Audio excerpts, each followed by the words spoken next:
हमनी के संस्कृति, हमनी के संस्कार सदा रहे हमनी के साथ। भारत के महान ग्रंथ और काव्य सब के संपूर्ण संकलन सब्सक्राइब करें तिलक।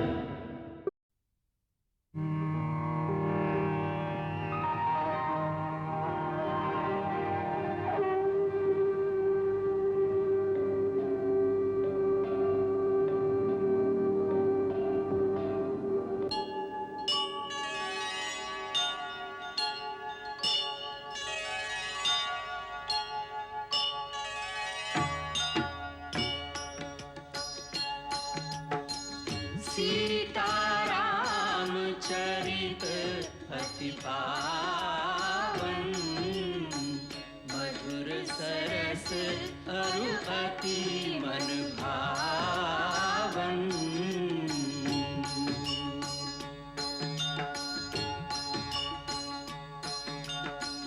पुनि पुनि कितने हो सुने सुनाए, की प्यास बुझत न बुझाए।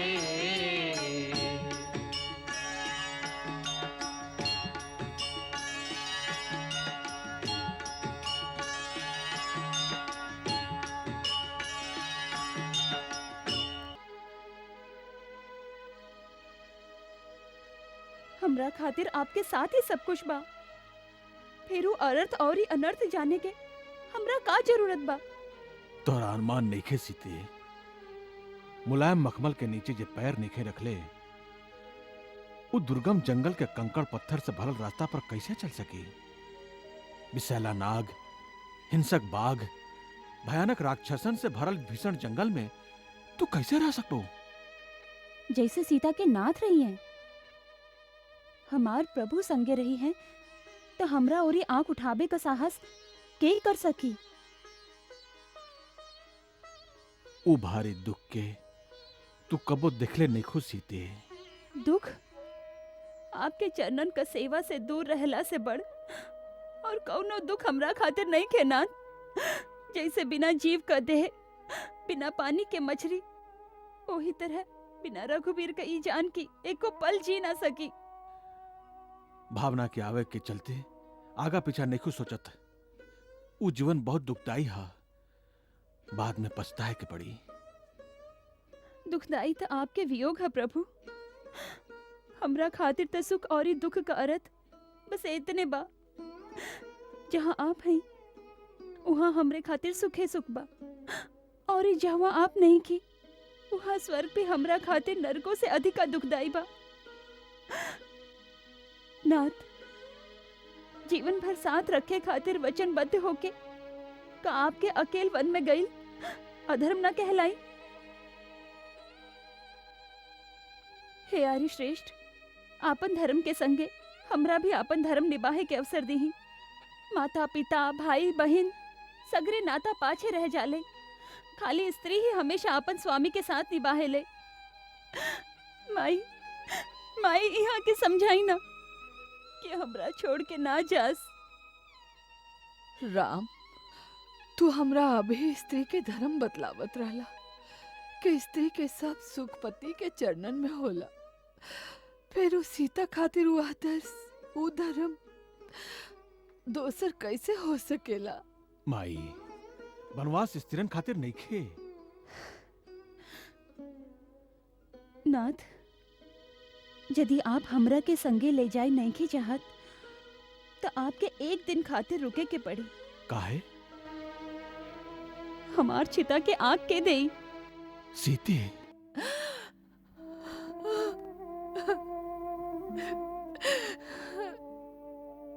ई ठीक कहत है राम। अगर सीता के प्राण के रक्षा चाहत हवा तो इनका के अपने साथ ही ले जा। हम अकेले रह ले। ठीक बा सीते, चले के तैयारी करा। भैया भैया भैया भैया, ये हम ही सुनत हई का ऐसा छा के कई के कहला पर महाराज आपसे राज छीन लेलन। लक्ष्मण, माता कैकेयी की कैकेयी कह के कब से पुकारा के सीख लेला तू? आप बोलाई उनका के माई।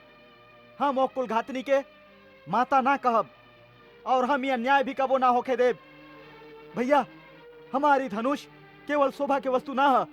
हमें धनुष से महाराज के चतुरंगिनी सेना के अकेला सामना कर सकीला। लक्ष्मण, महाराज का समझलन कि राम बड़ा विनयशील हवन, वो चुपचाप सब कुछ सहन कर ली है। उनका नहीं के मालूम कि राम के नाम पर मर मिटे वाला लोग चुप ना रही हैं। सारा जनता विरोध कर दी और फिर जनता का भी क्या आवश्यकता बा? उनकर दास लक्ष्मण अकेला ही महाराज और उनकर पूरा सेना खातिर पर्याप्त बा।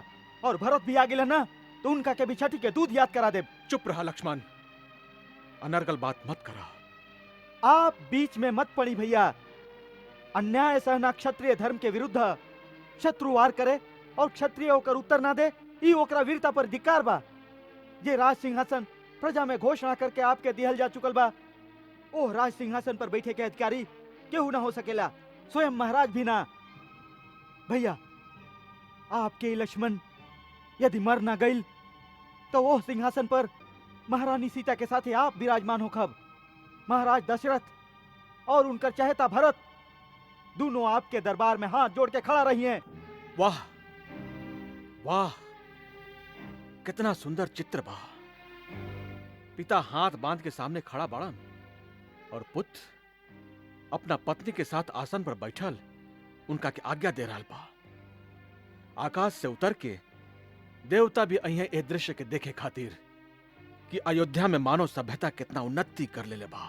परंतु जब पिता ही अपना आचरण से गिरजास आपन धर्मात्मा पुत्र के एक स्त्री के कहला पर। बस करो लक्ष्मण, बस। यदि तुहार अतना ही नीच विचार बा तो तू हमके भैया कहल छोड़ दा और आज के बाद हमके अपन मुंह मत दिखाइया। भैया, ये आप का कहत हैं? हम आपके बिना कैसे जीवित रहब? भैया, आप हमार भगवान हैं। आपके साथ केहू अन्याय करे, आपके साथ केहू अत्याचार करे के बात करे तो हम कैसे चुप रही?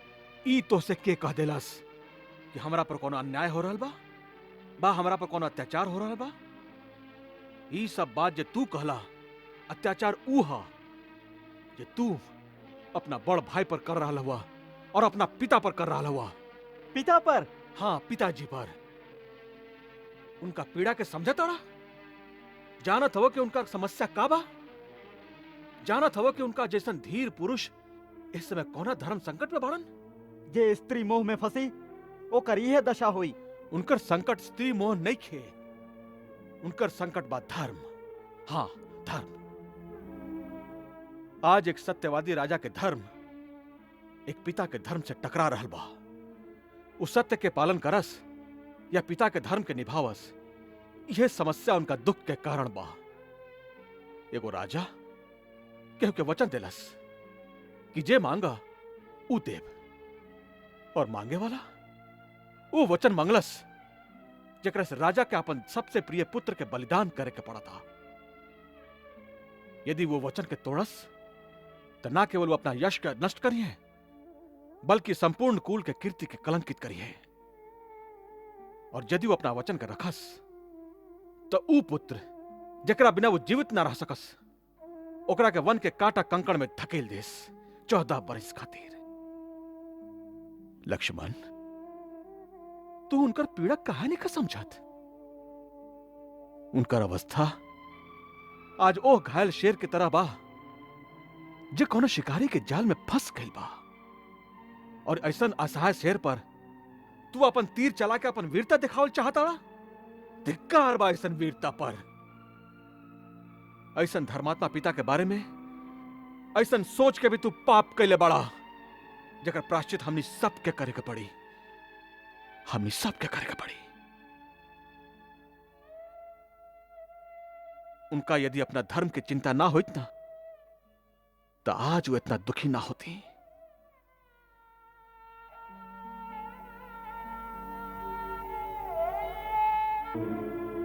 आज जब हम उनका के इतना असहाय अवस्था में देख ली तो हम के अपना ऊपर ग्लानि हो गई कि हमरा कारण हमार वीर महान और धर्मात्मा पिता इतना दुखी बाड़न। हम अपना कर्तव्य निश्चित करे में एक पल के भी देरी ना कैली। कहे कि पुत्र होके के नाते हमार एक ही कर्तव्य बा कि हम उहे काम करी जेकरा से उनका सत्य, उनका धर्म, उनका प्रतिज्ञा के क्षति ना हो, बल्कि उनका कीर्ति बढ़े, उनका यश मलिन ना हो। लक्ष्मण, हमनी जैसन पिता केहू के बड़े भाग्य से मिलेलन, परंतु यदि केहू के पिता दुराचारी भी होखस, भले संसार ओकरा के त्याग देस, तब भी पुत्र के धर्म है कि वो अपना पिता के भगवान की तरह पूजे। कहे कि पिता मनुष्य के प्राण दाता होला। लक्ष्मण, जे पिता के भक्ति ना करे, देवता तका स्वयं भगवान भी होकर पूजा स्वीकार ना करस। भैया तका माता कैकेयी के ये अन्याय के हम चुपचाप सह ली। हम माता कैकेयी के दोषी नहीं मानत। भैया हाँ लक्ष्मण, बचपन से लेके आज तक माता कैकेयी हमनी के कितना स्नेह, कितना दुलार देले बाड़ी, वो भुला गेला। वो तो निश्चल प्रेम के एगो ऐसन पवित्र नदी है जेकरा में सदा स्नेह के लहर उठत रहेला। ऐसा निश्चल पवित्र प्रेम के नदी एक दिन में कैसे सूख गई, ये हमरा समझ में नहीं आवत। संसार में बहुत से अनहोनी बात ऐसन होला जे मनुष्य के समझ में ना आवे। अकस्मात एक दिन कोनो भूकंप आवेला जे मनुष्य के जीवन को उथल पुथल कर देला। ऐसन समय केहू दूसरा के दोष ना देवे के चाही, ओकरा के दैववश मान के, आपन प्रारब्ध मान के स्वीकार कर लेवे के चाही। आज जे हो रहल बा ऊ होनी करवा रहल बा। ई विधना हा जे माता कैकेयी जैसन स्नेहमय और पुण्यशिला स्त्री के ऐसन बुद्धि दे देलस। यदि ई होनी हा तो हम होनी से भी नहीं हारल चाहत। वीर के पुरुषार्थ के परीक्षा ऐसा ने आपत्ति काल में होला।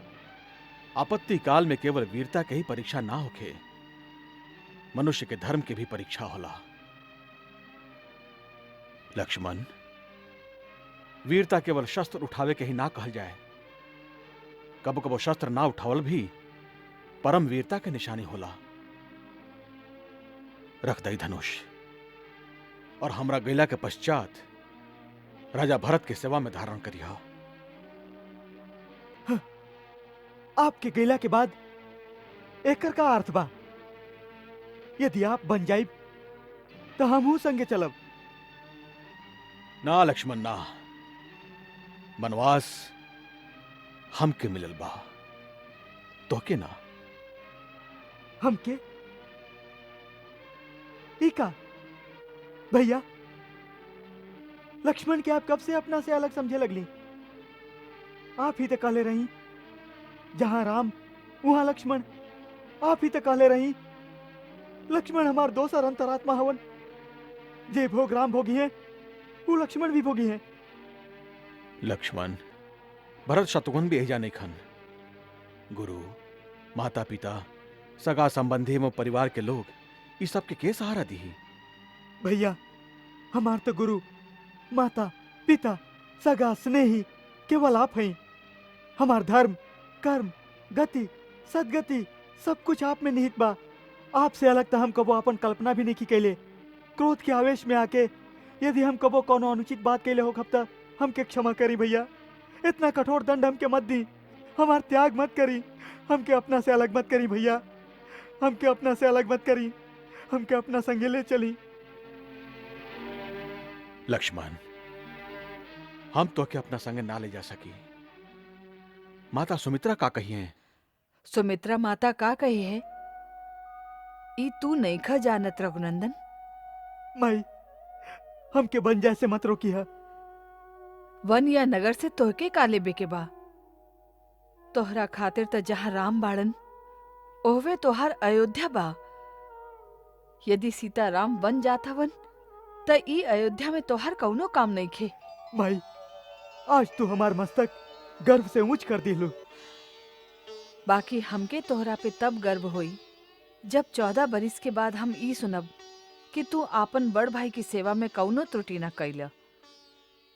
आज से हम न सीता तोहार माता है और ई राम तोहार पिता।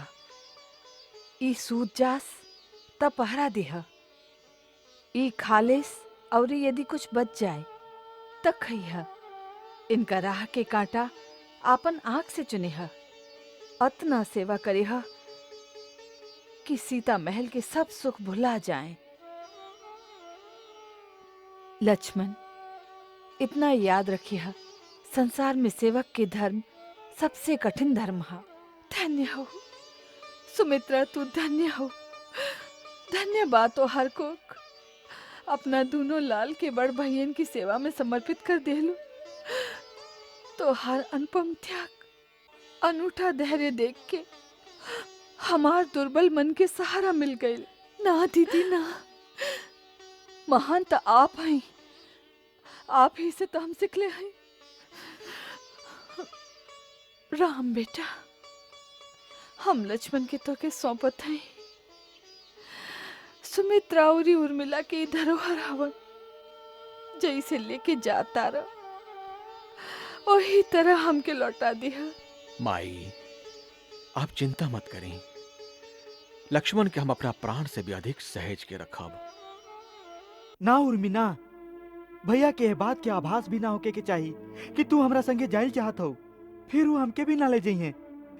देख, हमके वहाँ सेवा के धर्म निभावे के बा, हम वहाँ तुम्हार देखभाल ना कर सकब। आप हमार सेवा करें, ओकर आवश्यकता नहीं खे। हम तो ऐसे चलल चाहत हैं कि हम आपकी सेवा कर सकी। जब थाक के कुटिया में आए तब चरण सेवा करब। लक्ष्मण जब थक के कुटिया में आई है तब ना। सुन लू ना माई के आदेश, दिन भर सेवा करिया, रात में जब प्रभु सूत जास तब पहरा दिया, तब फिर कुटिया में आवे के समय ही कहाँ मिली। ए समय हमनी दोनों के कर्तव्य बड़ा कठिन बा। हमके प्रभु के सेवा करे के बा और तोके माता कौशल्या के। हाँ उर्मिला, जेकर पुत्र और बहू दोनों वन में चल जास, ओकर मन के दशा का हुई। उर्मी, केवल तू ही उनका के अपना सेवा और स्नेह से जीवित रख सकेलू, ना तो 14 वर्ष तक ना जी सकी हैं। हम माता कौशल्या के जीवित रखे के उत्तरदायित्व तोके सौंपत हैं। एगो और प्रार्थना बा, जब हम वन में जाई तो तुहार आंख में आंसू ना होके के चाहिए। हाँ, हम जात समय ओ छवि के अपन हृदय में अंकित करके ले जाए चाहते हैं, जे 14 वर्ष तक हमके प्रेरणा देत रहे और देखल चाहते हैं एगो वीर कर्तव्य परायण उर्मिला के मुस्कुरात चेहरा। बड़ा कठिन काम बता देली आप। हम जानत हैं कि उर्मिला कितना बड़ बलिदान देहली, ए बात के केहू ना जानी, परंतु तुहार लक्ष्मण जानी है, जो नासू संसार ना देख पाई। लक्ष्मण ओ हंसमन के सदैव ऋणी नहीं है उर्मी।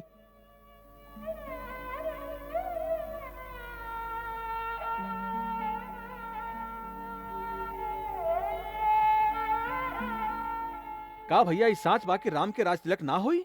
ना होई। हाय हाय, ई कैसन अनर्थ हो गईल। भैया, विधाता ही विपरीत हो गेलन, अमृत देखा के विष दे देलन। अरे भैया, ई काहे नहीं कहत कि बुढ़वा राजा के बुद्धि भ्रष्ट हो गईल, भ्रष्ट।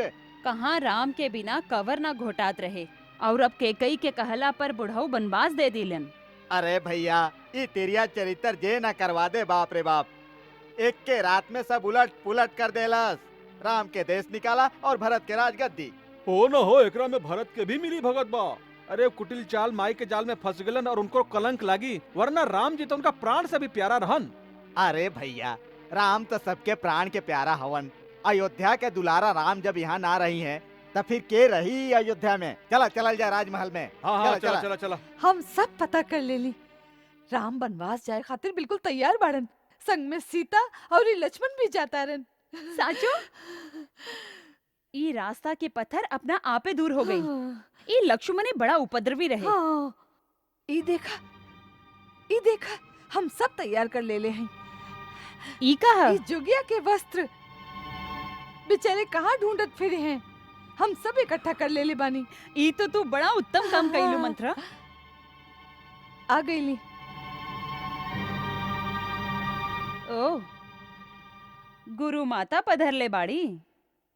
धन भाग हमार। रानी कैकई, ई का अनर्थ करत हऊ? कोना कोना से एक ही स्वर गूंज रहल बा कि राम के बिना अयोध्या अयोध्या न रह जाई, विधवा अभागन समान हो जाई। फिर कवन अयोध्या नगरी पर राज करवाइबो भरत से? औरी का भरत एह कुटिल अनीति से खुश हुई है? काहे ना हुई है? उहे त राज करे जोग बाड़न गुरु माता। जौना डाल पर बैठल बाड़ू ओही पर कुठारा घात करके जीवन भर पछताए के सिवा औरी कुछ हाथ ना आई। हमरा हाथ में का आई और हमरा हाथ से का जाई, एकर विचार आप यदि ना करी त उत्तम होई, अन्यथा हमके शिष्टाचार के सीमा लांघे पर विवश होके के पड़ी। अत्याचार के सीमा पार करे वाली नारी तू का शिष्टाचार जनबू? याद रखा रानी केकई, संसार में लोग जब जब सौतेली माँ के क्रूरता के उदाहरण दी तब तोहरे नाम ली। कभी कौनो माता पिता अपना कन्या के नाम केकई ना रखी। हाँ बिल्कुल ठीक कहली गुरु माता, और केहू एह नाम रख भी ना सके। कैकई एक ही भइल बाड़ी, कैकई एक ही रही।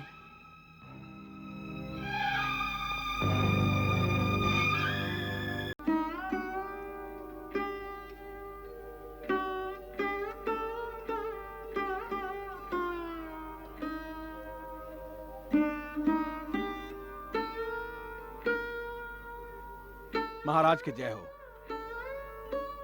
राजकुमार श्री राम और लक्ष्मण अपने सगरे संपत्ति दान करके महल के त्याग के बन जाए खातिर तैयार होके आयल बड़न। दोनों भाई कुल बधू सीता के संगे द्वार पर खड़ा बड़न, आपके दर्शन के आज्ञा चाहता बड़न। सुमंत, उनका सबके तुरंत ले आवो। जी आज्ञा महाराज।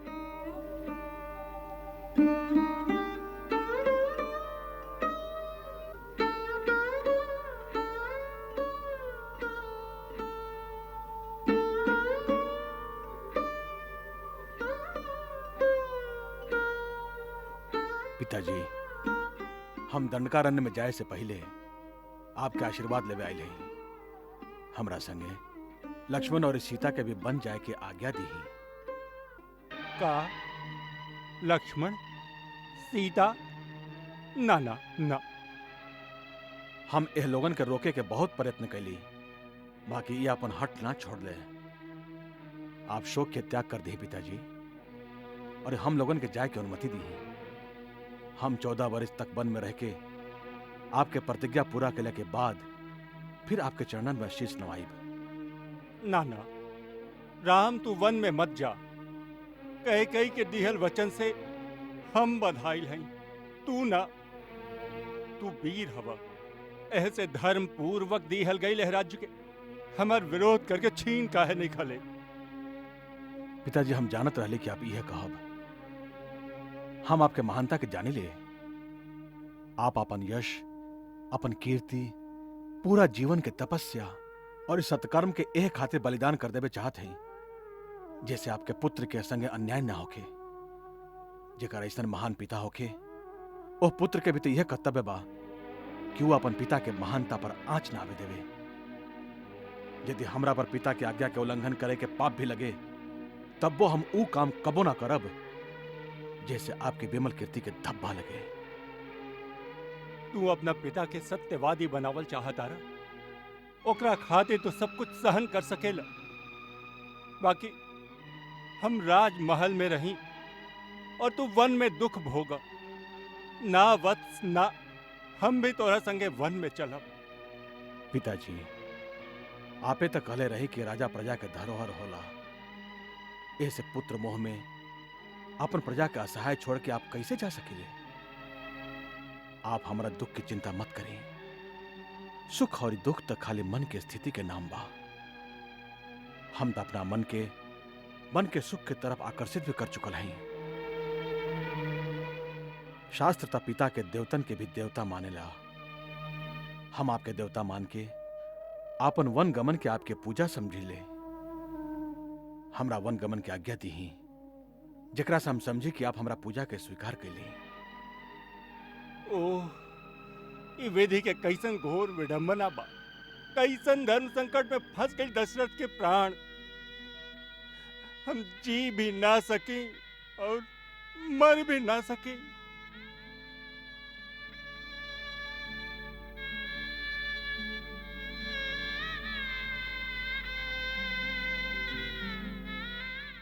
ठीक बा, जैसन विधाता की इच्छा। सुमंत, जी महाराज। हमारा आज्ञा बा। चतुरंगिणी सेना अंगरक्षक लेखा राम के पाछे पाछे वन में जाई। अयोध्या के पूरा राजकोष, अन्न के भंडार इनकर संगे जाए के चाहिए, जैसे कि वन के पावन प्रदेश में ऋषि मुनियन के संगे यज्ञ अनुष्ठान करी हैं, पर्याप्त दान दक्षिणा दे के सुख पूर्वक रही हैं। हमरा आज्ञा के पालन कइल जाए। महाराज, यदि सगरी सेना राज्य के पूरा कोष राम के संगे चल जाई तो ई श्रीहीन, धनहीन और उजड़ल अयोध्या के राज्य हमार पुत्र भरत कब्बो स्वीकार न करी। आप कान खोल के सुन ली, आप वचन हार चुकल हैं, भरत के राजा स्वीकार कर चुकल हैं, और फिर बिना राजा के अनुमति के आपन राज्य के कोई भी वस्तु राज्य के बाहर भेजे के अधिकार आपके नहीं थे। हमार वर के अनुसार राम के तपस्वी भेष में 14 बरिस ले मुनियन के लेखा वन में रह के बा। इनका तो ई राजसी अलंकार, कपड़ा, गहना सब कुछ इन्हें त्याग के जाए के चाहिए। एह खातिर हम इनका ला मुनियन के वस्त्र भी मंगवा के रख ले हैं। मंथरा,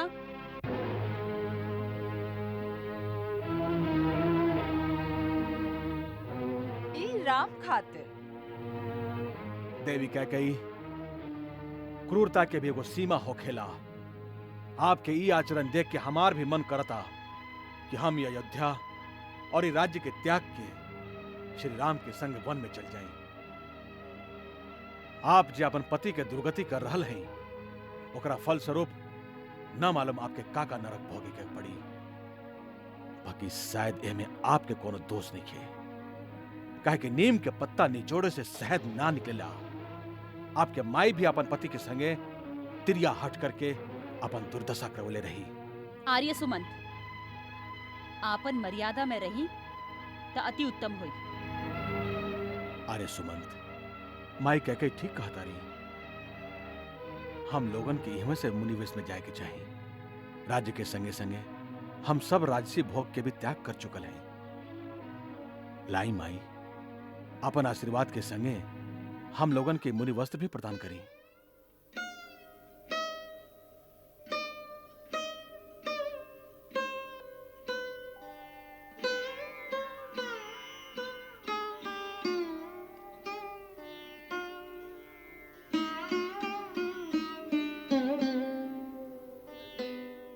ई आपके बहू सीता खातिर।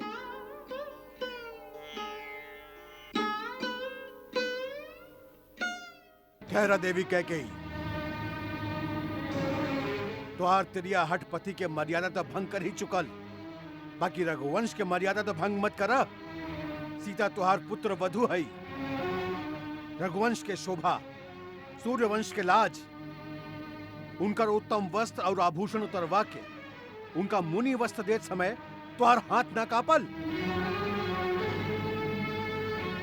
तू खाली राम खातिर वनवास के वर मंगले रहो, ऐसे सीता राजकुमारियन के तरह पूरा राजसी ठाट से वन में रही। ये हमारा आज्ञा है। गुरुदेव ठीक कहता नहीं। सीता जहवा रही हैं, राज रानी के तरह रही हैं। हम महाराज जनक के वचन देले रही कि सीता के अयोध्या के महारानी जैसन आदर सत्कार कइल जाए। सीता बेटी, तू वन में भी एक महारानी के जैसन ही रहबू। क्षमा पिताजी, क्षमा गुरुदेव। आप गुरुजन लोग से हमार खाली इतना ही कहना बा कि जेकर पति तपस्वी वेश में रही, ओकर पत्नी राजसी ठाट में जीवन बितावे, का ओकरा शोभा देई? का ये स्त्री धर्म के अनुकूल बा? का एकरा से हमार पिताजी के शोभा बढ़ी या हमार ससुराल के कुल के यश बढ़ी?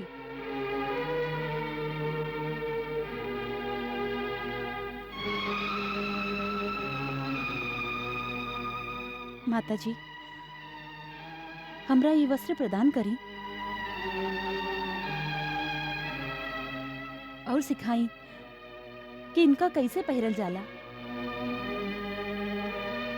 आवा बहू रानी, हम सिखावत हैं, हम पहरावत हैं। आवा, आजा। आवा, रख। आवा चली।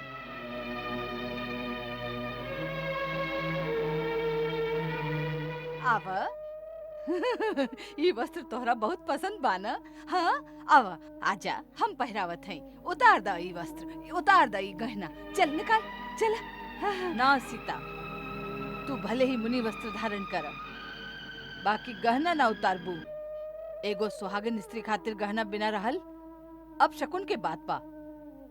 जी आज्ञा गुरु माता।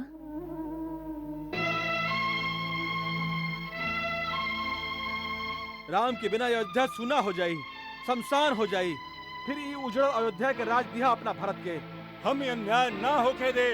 ना होके दे, ना होके दे, ना होके दे, ना होके दे।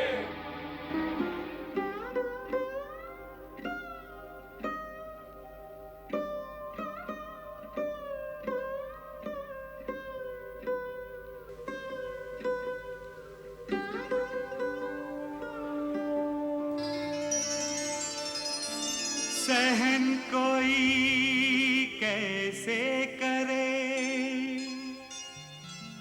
ऐसी घातक ठेस, पुत्र पिता के सामने धरे जोगिया भेस।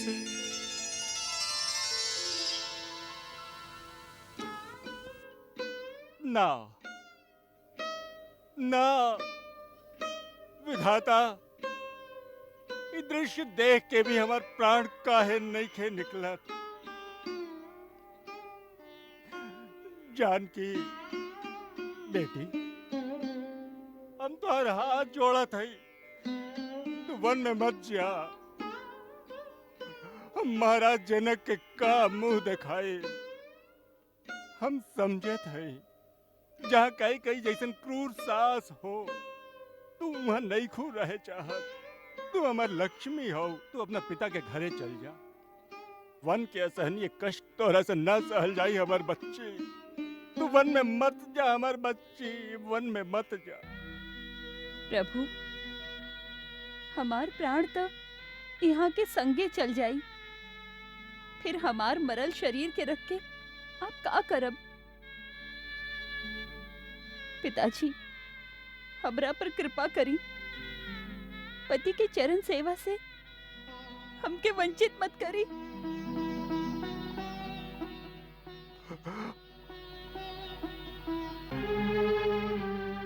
राम, तू जितना देरी करबा, तोहार पिताजी उतने ज्यादा विचलित होत रही हैं। ऐसे ज्यादा देरी कईल उचित नहीं खे। अब तू शीघ्र वन खातिर प्रस्थान कर। हाँ माई, आप ठीक कह रहा है। हम क्या आशीर्वाद दी, जैसे हम आपके वचन के पालन करके आपके सुख दे सके। जियत रह।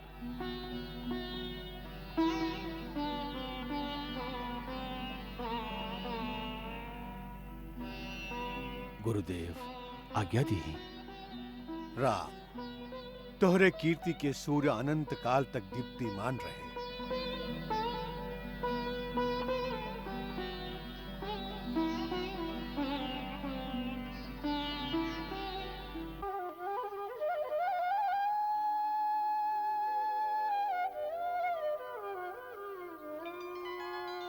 पिता परमेश्वर, हम क्या आशीर्वाद देके विदा करें?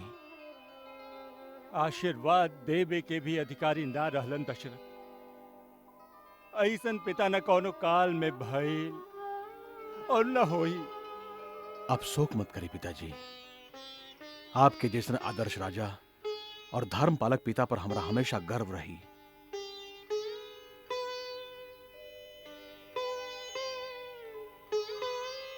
जाए से पहले एगो निवेदन बा आपके श्री चरणन में। हमार माई देवी कौशल्या हमरा जाय से बहुत व्यथित हो रहल बाड़ी। उनकरा के धीरज बंधाइब, उनकर ध्यान रखब और उनका पर अपन कृपा बनेले रखब।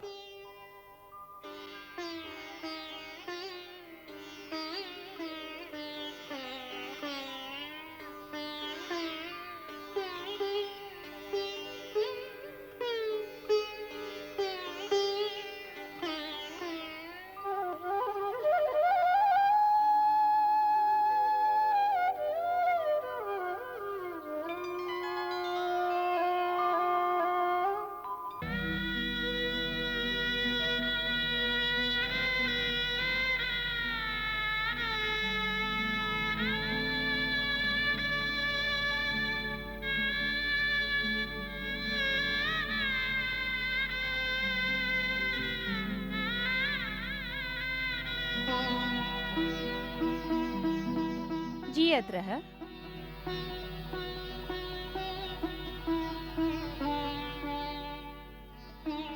सौभाग्यवती भव।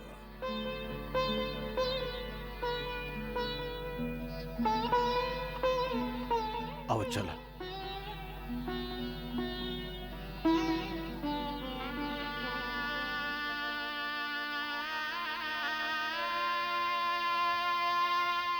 सुमंत, तू ही उनके रोका। महाराज, यदि ऐसा संभव होखे तो हम जीवन भर इनका बदले वन भोगे खातिर तैयार बानी। सुमंत, तू भी उनका संगे जा, उनका पैदल मत जाए दो, तू स्वयं रथ पर लेके जा। थोड़ी का दिन संगे रह के जंगल दिखा के समझा बुझा के लौटा के संगे ले आइया।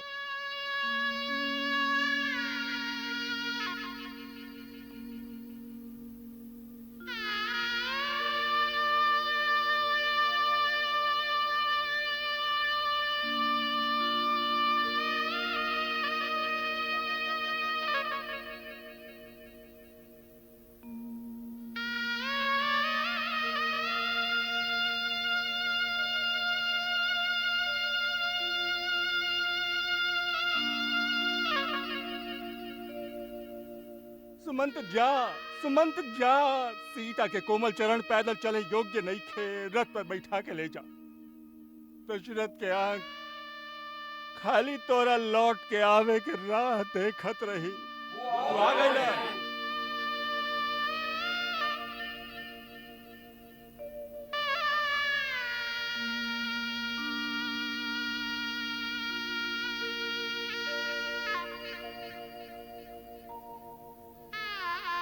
ना राम, तू हम लोगों के छोड़ के मत जा। तोहरा बिना अयोध्या सुना हो जाई। तू हमार राजा हवा राम। हाँ राम, हम लोगन तोहरा संगे हैं, हम विद्रोह करब।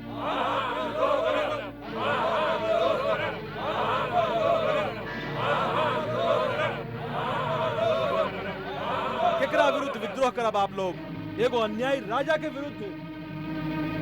आपन राजा के विरुद्ध विद्रोह के बाद सोच के भी आप सबके लज्जा आवे के चाहिए। जे राजा अपन सत्य के वचन के पालन खातिर अपन पुत्र के बलिदान कर सकेला, ऐसा सत्यवादी आदर्श राजा के प्रति तो आपके गर्व होके के चाहिए। आपके राजा आज ले आपके पुत्र के तरह पालन कैले हैं। का आज आपके धर्म ना बाकी पिता के लेखा उनका आदर करी? आज वहां के मन से दुखी है, तब आप सबके चाहिए कि पुत्र बन के वहां के ढांढस बधाई, ना कि उनका विरुद्ध विद्रोह के बात करी।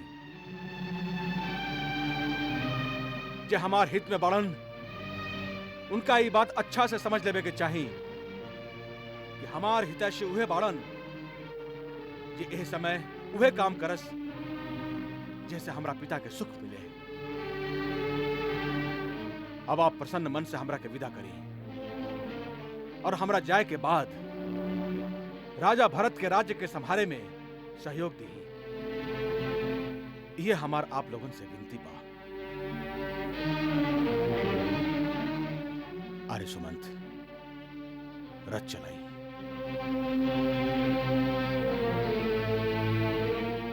ना, हम लोग यहाँ ना रहब। जहाँ आप रहब वहाँ हम सब रहब। जहाँ आप रहब वह हमार राजधानी रही और श्री रामचंद्र जी हमार राजा रही हैं और श्री रामचंद्र जी हमार राजा बाणन। बोलो श्री रामचंद्र जी के जय। बोलो श्री रामचंद्र जी के जय। बोलो श्री रामचंद्र जी के जय। राम राम जाता रन, हमार राम जाता रन।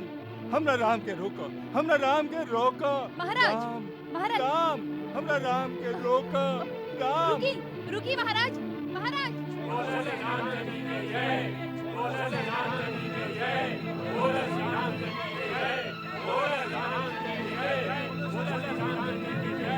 हमरा राम के रोको।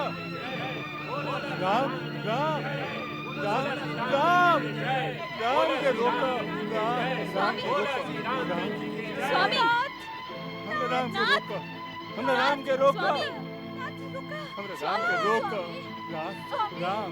स्वामी, स्वामी। बोलो श्री रामचंद्र जी के जय। बोलो श्री रामचंद्र जी के जय। बोलो श्री रामचंद्र जी के जय।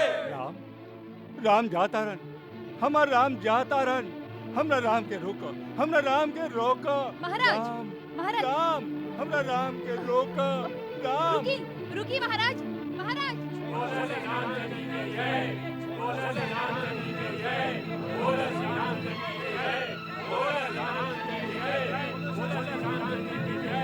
हमरा राम के रोको।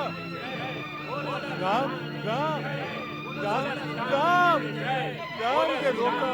राम, राम के रोको। राम, स्वामी, हमरा राम के रोको। हमरा राम के रोको। स्वामी, हमरा राम के रोको। राम, राम, स्वामी, स्वामी। राम, हमर राम, हमर राम। ई का कर रहल है महाराज? हट जा, हट जा। भीतर चली हमर राम, महाराज। हट जा हमरा सामने से। चंडालिन, आज यही समय हम तोहर परित्याग करत हई। हम सबके सामने ही घोषणा करत हई कि ब्याह के समय हम पवित्र अग्नि के सामने जो वचन देले रही उस समाप्त हो गई। सब समाप्त हो गई। लेकिन बाद एहलोक और परलोक में भी तोहर हमर कोनो संबंध ना रही। आज से अपना आप के विधवा समझ तू, विधवा। हम सबके सामने ही भी घोषणा करत हई कि यदि भरत तोहार कुमति के अनुसरण करके अपन राज्याभिषेक करवा ली है तो हमरा मरला के बाद उनका हाथ से अर्पण कई जल भी हमरा प्राप्त ना होके। ऐसा हमरा मत कही प्राप्त स्वामी, ना आप होके। का कह रहल है? ऐसा मत कही। कौशल्या, रोवा मत कौशल्या। हमरा के अपना भवन में ले चल, जहाँ हमरा राम के स्मृति चारों ओर बिखरल बा। हमरा के वो में ले चल, वो में ले चल राम के माई, वो में ले चल। सूरज जैसे ज्योति बिन तरवर जू फलहीन। राम बिना दशरथ विकल, रथ विकल। जैसे जल बिन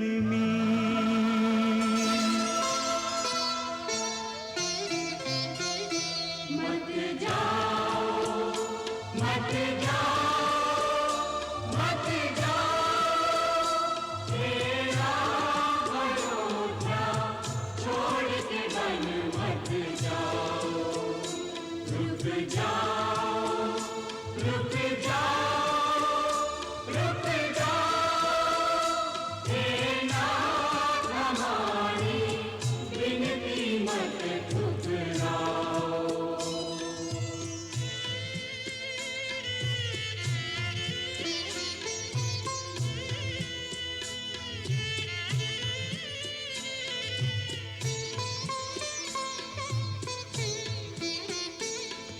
चलत राम लखी अवध अनाथा।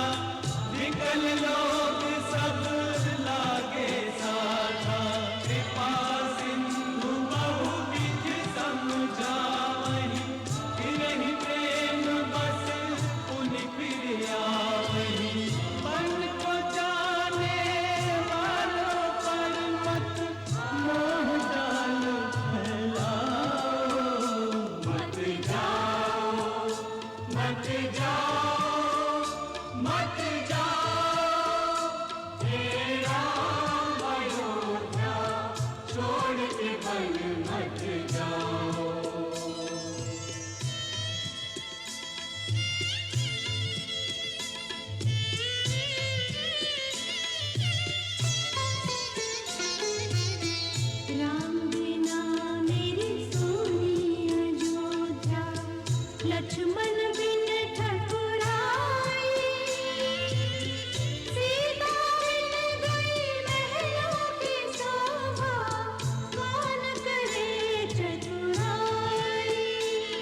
तुम ही जीवन प्राण हमारे, राम तुम ही भगवान हमारे।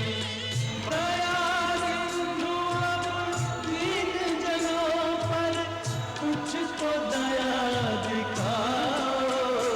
रुक जाओ, रुक जाओ। अरे सुमंत, रथ रोकिए।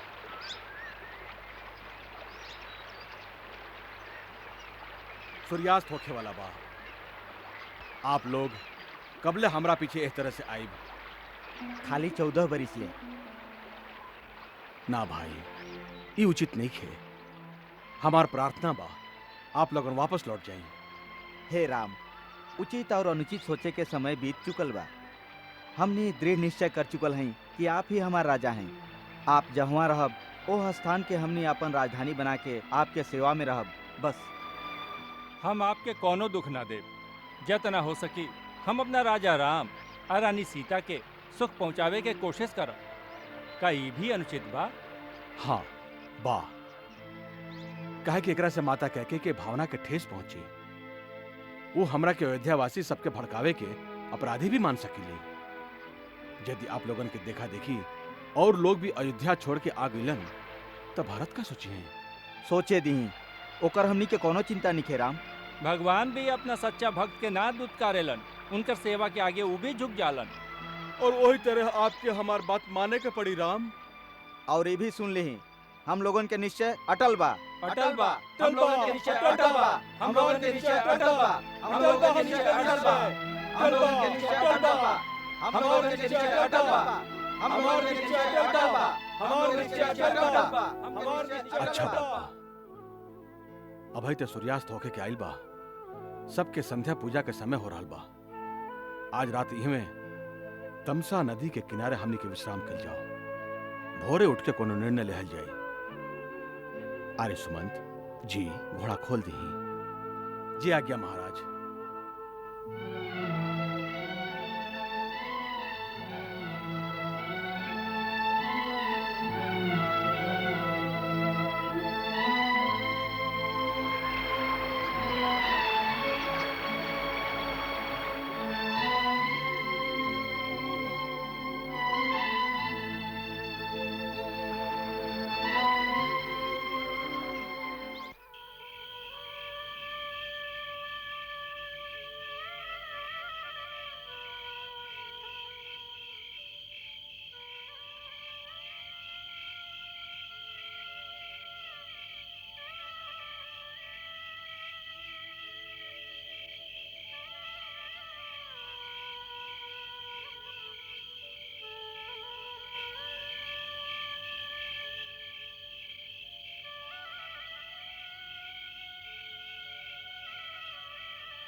एह समय हमने दोनों के कर्तव्य सबसे कठिन है।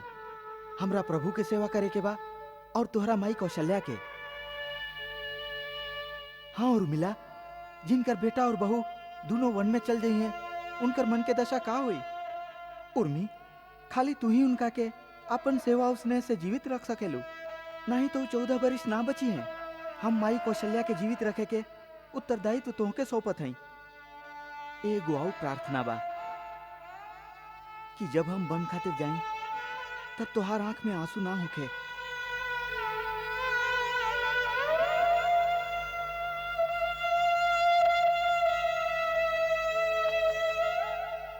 अभी तक सुतलू ना? आप भी तो नहीं खे सुतल माई। कौन सुतल बा राजमहल में? महाराज बेसुध पड़ल बाड़न।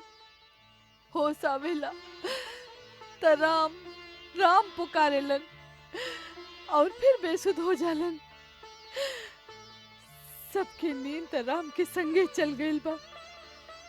माई, एक रात बितावल कितना कठिन हो गइल बा। 14 बरिस कैसे कटी? बेटी, ऐसन काहे नहीं खुश सोचत कि 14 बरिस में एक रात कम हो गई बा। हाँ बेटी, दुख के समय आशा के सहारे बितावे की चाहिए।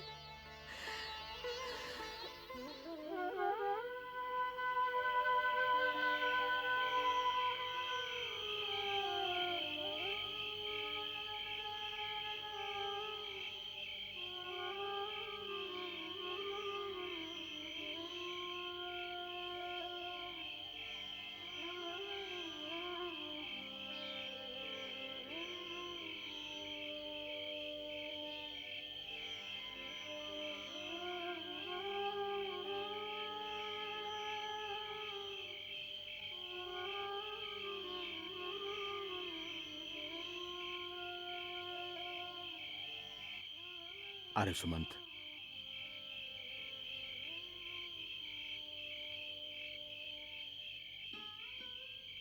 यही समय जाए के हुई बिना आठ के लिए चले के तैयारी करी।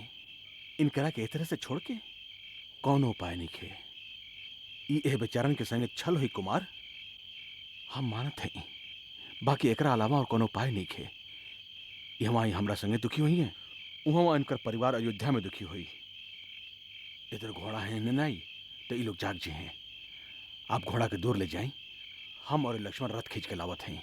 जी आज्ञा।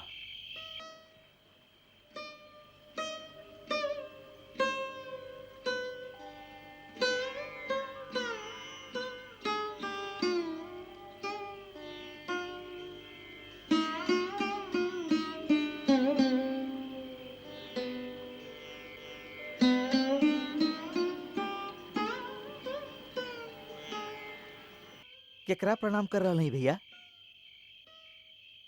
लक्ष्मण, इस सूतल लोगन के हृदय में निश्चल प्रेम का ऐसा गहरा सागर हिलोरा मार रहल बा।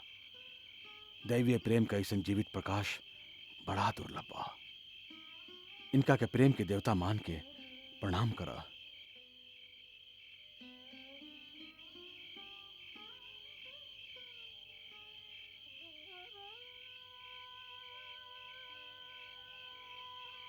आर्य, रथ के पहले उत्तर दिशा में धूल भरल रास्ता पर ले चली और फिर दक्षिण दिशा में। रथ के प्रकार चलाई कि जैसे नगरवासिन के पता ना चले कि रथ कौना दिशा में गइल बा। और जगला पर थोड़का देर भ्रमित रहला के बाद सब लोग अयोध्या वापस चल जास। जे आज्ञा।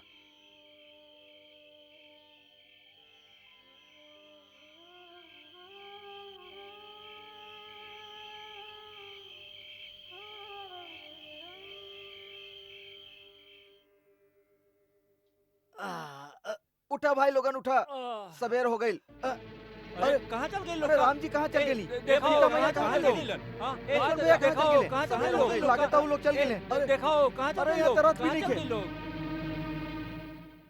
आर्य सुमंत, ये रथ रोक कह देली कुमार।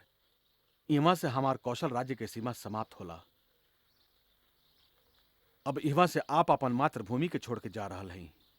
भाई लक्ष्मण, देवी सीते, अपन देश की सीमा पार करे के पहले अब हमने जननी जन्मभूमि से विदा मांग ले जाओ।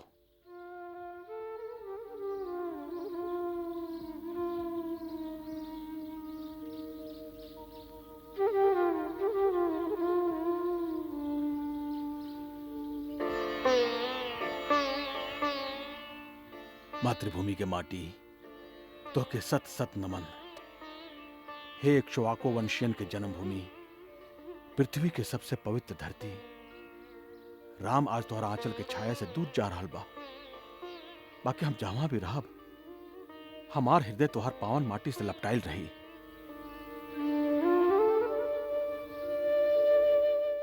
माई, हम तोहर थोड़का सा माटी ले जा रहा हैं, जैसे प्रतिदिन ऐसे तिलक कर सकी और ये तरह से मातृभूमि के प्रतिदिन वंदना कर सकी।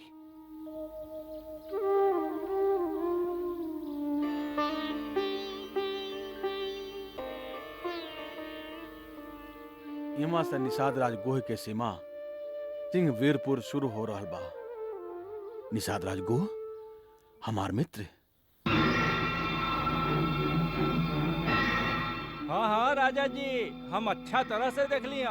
अयोध्या नरेश के सूर्य पताका फहरा रहल बा रथ पर, और ऊ रथ पर बैठल बाड़न दूगो धनुषधारी जवान, साथ में एगो स्त्री आ एगो रथवान। रथ में सूर्य पताका बा और सेना ना बा साथ में? नहीं खे राजन, हम अच्छा से देख ली। हम ओकर पीछा भी कैली। रथ सिंहवेरपुर तक आ गइल बा और गंगा के किनारे वट वृक्ष के नीचे ठहरल बा। दूगो धनुषधारी जवान और रथ में के हो सकत बा? राजा जी, सारथी कबो उनका के कुमार कहत हवन और कबो श्री राम कह के बुलावत हवन। का कहला? श्री राम, अयोध्या के राजकुमार? अरे बौरा, ही कह नहीं कहत हवा कि श्री राम आयल हमें। हमार मित्र, हमार गुरु आश्रम के सखा, हमार सरकार, हमार गांव में आयल बड़न। हमार धन्य भाग। तू तो हमेशा इहे कहत रहा कि वो तोहके वचन देले बाड़न कि एक दिन तुहार गांव में जरूर आई हैं। अरे वचन तो दिले रहलन, बाकी राजा सच्चो में एगो गंवार के गांव में आई हैं। ये बात के विश्वास तो तबे होई जब आपन अखियन से उनकर दर्शन होखी। अरे ठाट ठाट देखत का बड़ा, जा जाके सगरी बस्ती में खबर करा कि हम सब लोगन के राजा राम के अगवानी करे के जाए के बा। आज रात यह में गंगा के किनारे एह वृक्ष के नीचे आराम कइल जाओ। काल प्रातः गंगा पार करे के व्यवस्था कइल जाई। जे आज्ञा।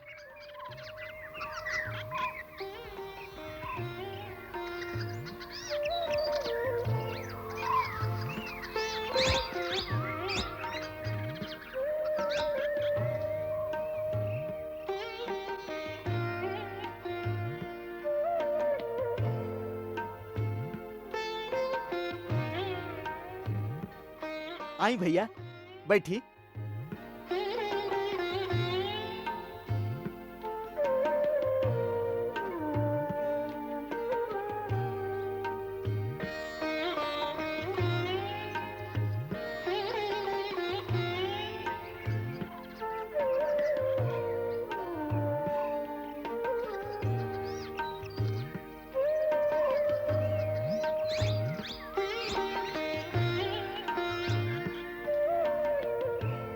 आप कहीं तो आपके मित्र निषाद राज गोही के आपके आगमन के सूचना दे दें। ना अरे उनका बेकार में काहे कष्ट देते हैं। भोरे सूरज उगते ही प्रस्थान करे के बाद।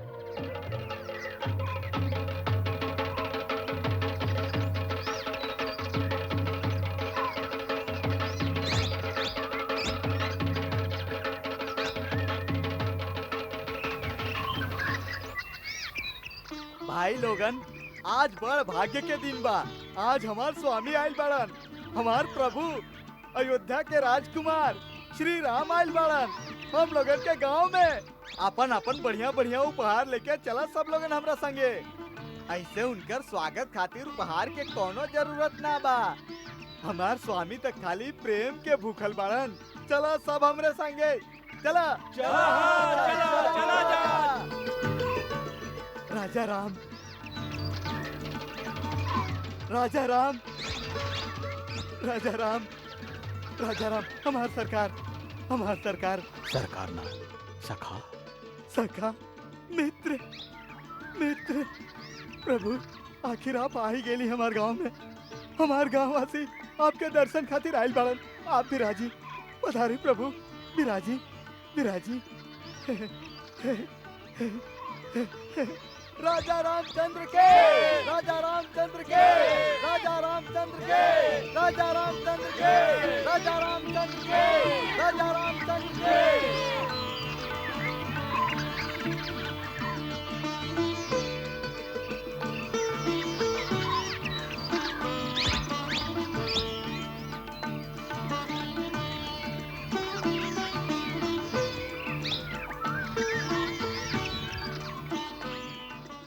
मित्र, तोहरा से मिलके बहुत प्रसन्नता हो रहल बा। ई सौभाग्य के बात बा कि आज हम तोहके अपन बंधु बांधवन के संगे स्वस्थ और आनंदमय देख रहा हैं। कहा मित्र, तोहरा राज्य में, तोहरा परिवार में तथा तोहरा वन में सब कुछ कुशल तो बा? सब आपके कृपा बा सरकार। तुझे प्रेमवश ये सब सामग्री प्रस्तुत कैले बाड़ा, ओकरा के हम स्वीकार करत हैं। बाकी दोसर के देहल कोनो भी प्रकार के वस्तु हम ग्रहण ना कर सकी, अपन उपयोग में नहीं ला सकत। अब हमरा तपस्वी की तरह धर्म के पालन करके वन में रह के बा। वन में निवास करे के बा? बाकी का है ई गुत्थी हमरा समझ में ना आवत बा सरकार। अब पहले तो आप ये भी ना बतैली कि ई मुनि व्रत कौना कारण धारण कैले हैं आप। सरकार, ई कैसन छवि बनौले हैं आप? ई कैसन अनोखा रूप धारण करके आयल हैं प्रभु। राजकुमार से मुनि कुमार बनली, और ई लक्ष्मण भैया भी, और ई जनक नंदिनी देवी सीता तुहार भौजी। भौजी? हाँ। ना, भौजी कहे के औकात है दास के ना है।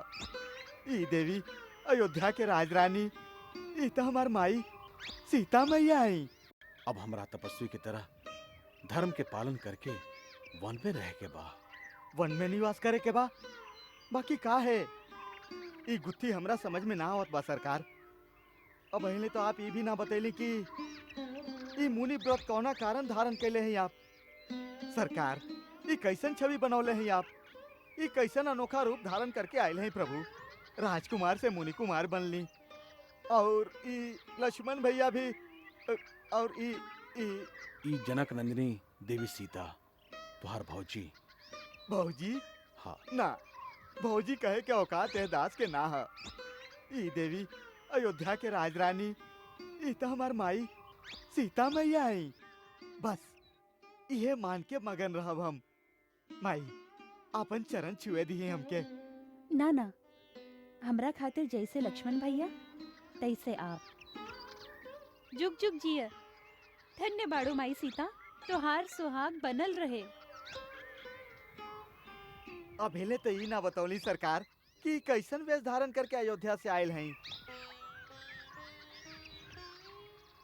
निषाद राज, तुहार सरकार अपन मुख से सौतेली माई कैकेयी के करतूत के किस्सा ना सुनी है। अरे सुमंत, जे बात के सगरे जग जान चुकल बा, ओ बात के अपन मित्र से छुपाई भैया।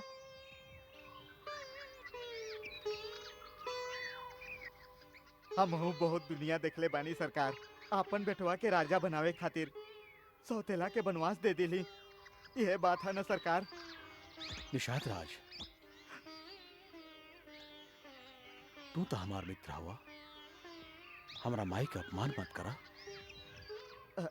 रूठी मत सरकार, हमार इतना मजाल कहाँ। बस आज हमार मेहमानदारी कबूल कर लें, इतने में हमार मान बढ़ जाई। पधारे लक्ष्मण भैया और सीता मैया के संगे सिंघेरपुर नगरिया के पवित्र कर दई महाराज। हम वनवास के व्रत ले चुकल हैं, ऐसे नगर में प्रवेश कईल हमरा खातिर वर्जित बा। अब हमके तपस्वी और मुनि के तरह ही जीवन बितावे के होई। हम घास और पत्ता के बिछौना पर सुतब। जैसन सरकार के इच्छा। गंगा के किनारे ही आपके सेवा करके हम जीवन धन्य कर लेब। राम राम राम राम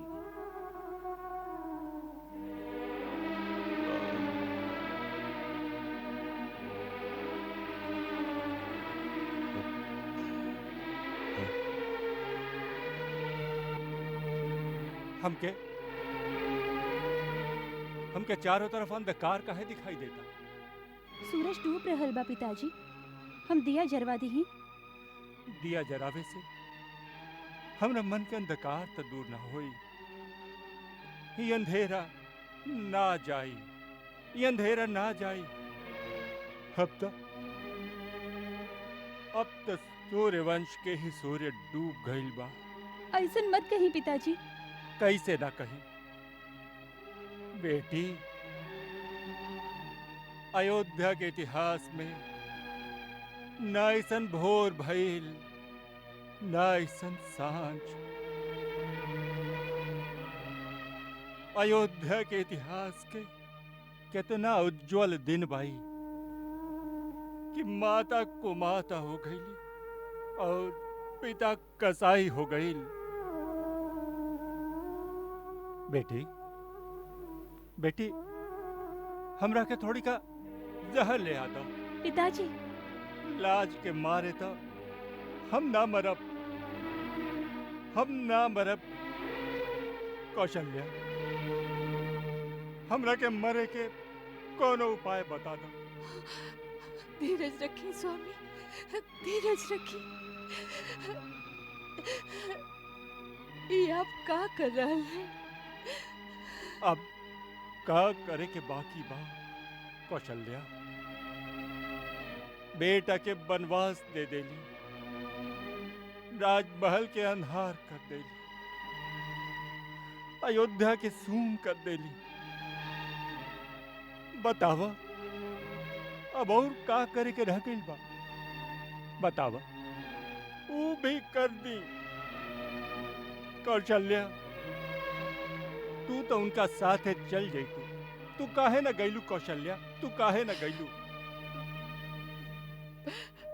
बेटा के संगे जईती तब प्राण एह चरण में वसल रहे और एवा बानी ता आत्मा मन में भटकत रहेला। कौशल्या, कौशल्या, बेटा कह के गए कि स्वामी की सेवा करी। स्वामी कहता रे कि तू बेटा के संगे काहे न गईले। स्त्री के धर्म, माही के कर्तव्य हम कहा करी। महाराज, स्त्री कितना हिस्सा में बटल रहेली, कितना हिस्सा में। हम भगवान के चरणामृत लौले हैं, थोड़े कली हैं। भोरे से आपके कंठ में एक को बूंद पानी न गइल हा। हमरा के पानी देवे वाला था चल गई। हमार राम ए समय कहवा गईल होई, कुछ खाए के मिलल होई कि ना? पिता के आज्ञाकारी हो, कौनो नगर में ना जाई। चक्रवर्ती राजा के बेटा भिखारी के तरह कोनो पेड़ के नीचे बैठल होई।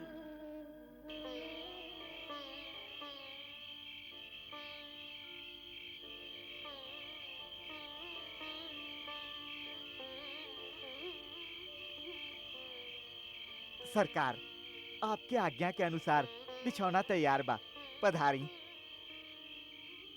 आवा सीते।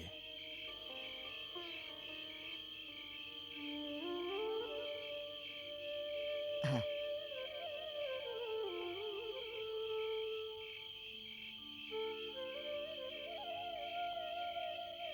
सरकार, एगो बिनती बा हमार, यदि आप मानी था।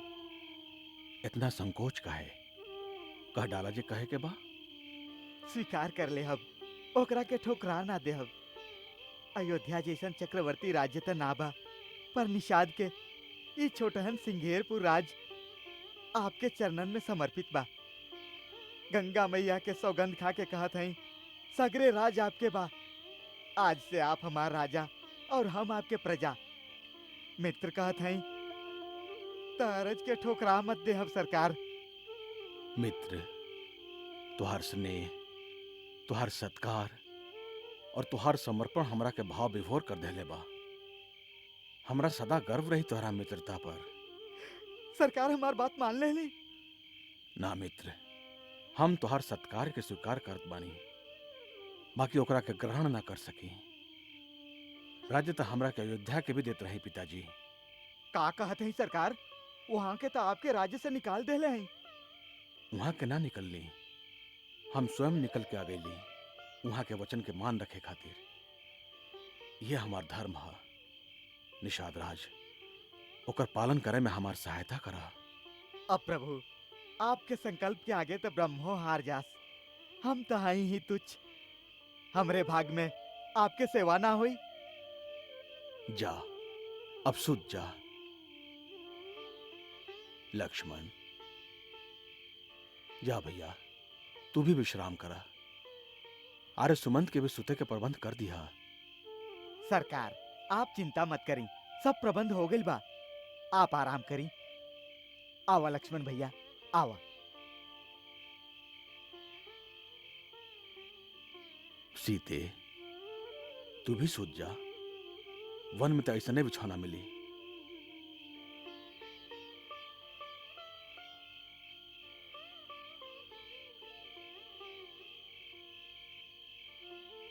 आवा लक्ष्मण भैया, आपके खातिर भी बिछौना तैयार बा और आर्य सुमंत्र खातिर भी व्यवस्था कर दिहल गइल बा।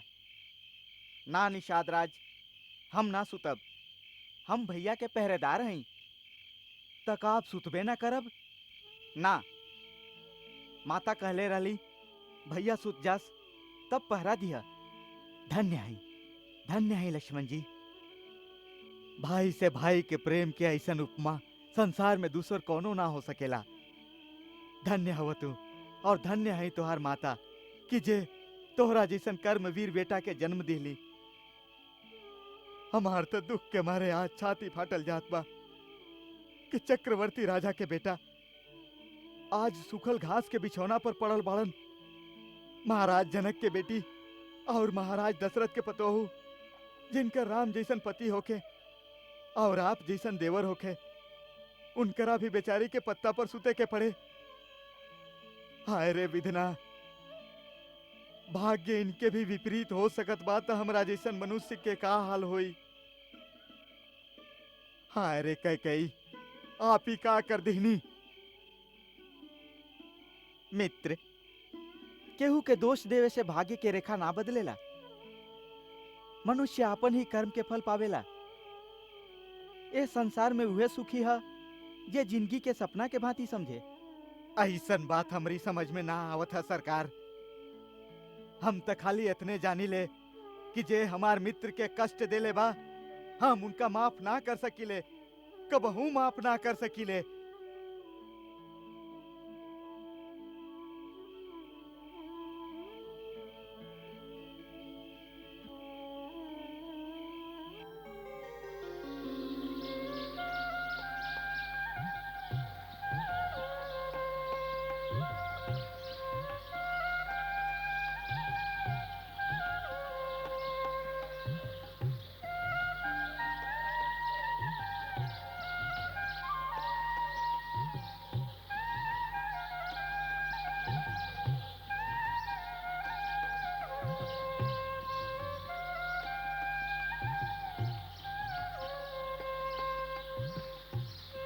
अरे बहुराज, जल्दी चला हो।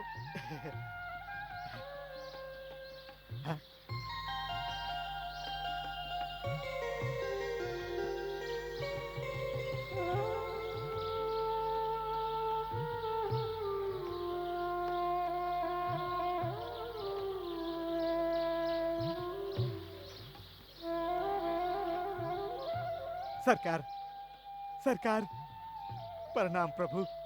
आवा निषाद राज, तू ठीक समय पर आ गईला। प्रभु, ई का हो गई? ई बाल के कैसन बना लेली प्रभु? मित्र, जब वन में ही रहे के बा तब पूरा तरह से मुनिवेश धारण कर लेवे के चाहिए। अब हम यहाँ से गंगा जी पार करके आगे वन में पैदल ही जाइब। आगे गईला आवश्यक बा का प्रभु? ई हुआ तो वन प्रदेश बा। प्रभु, एक बेर एह दास के बिनती पर विचार त करी। ई राज्य आपके बा, ई दास आपके बा। 14 बरिस इस प्रदेश पर राज करी और हमके सेवा करे के अवसर दी। हमार जीवन धन्य हो जाए प्रभु। निषाद राज, तू हमार मित्र बाड़ा ना। एगो मित्र के धर्म है कि वो अपन मित्र की एह प्रकार से सहायता करे कि ओकरा अपने कर्तव्य पथ पर चले में सहारा मिले। तू अपन प्रेम के हमार कर्तव्य पथ के बाधा बनावल चाहता, ये उचित नहीं है। अपन भावना के वेग के रोका और हमरा के आगे जाए के अनुमति दा। कर्तव्य भावना के वेग से महान होला। ये बड़का बड़का बात आप ही जानी सरकार। हम तो खाली इतने जानी ले कि प्रेम से बढ़ कुछ ना होला और प्रेम से बढ़ के कुछ ना होला। हमरा पास तो खाली प्रेम है बा। यदि स्वीकार करी तो हम तो के वही प्रेम के शपथ देते हैं मित्र। हम क्या अपन पथ पर आगे जाए दो। आप प्रेम के शपथ देते हैं तो और आगे का कहीं सरकार, जैसन आपके आज्ञा। तो कौनो खेवैया के कह के एगो नैया के प्रबंध करा दो। हम लोगन के गंगा के पार करवा दो। तुहार बहुत कृपा है मित्र। ना ना प्रभु, स्वामी सेवक के आगे हाथ जोड़े, ऐसे सेवक के पाप लागेला। हम आपके हर आज्ञा के पालन करब। आप निश्चिंत रही, नाव के प्रबंध हो जाई। हम अभी आवत हैं। नाव के का जरूरत बा कुमार? रथ काहे बदे बा? जहां भी जाए के बा रथ में चली ना। आर्य सुमंत, हम यहाँ से पैदल ही जाए।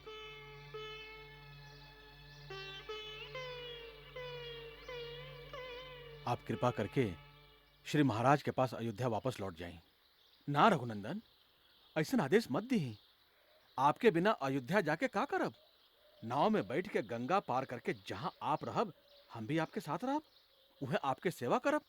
हम तो जंगल में लकड़ी भी काट के ला सकीला। आर्य, आप पिताजी के मंत्री ही ना। मित्र भी हैं।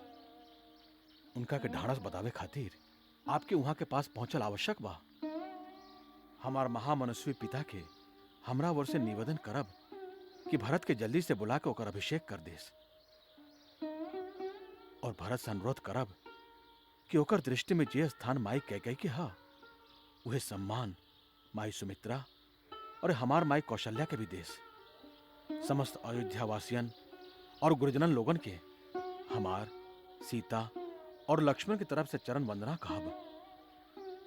अच्छा आर्य, वनवास समाप्त होला पर फिर मुलाकात हुई।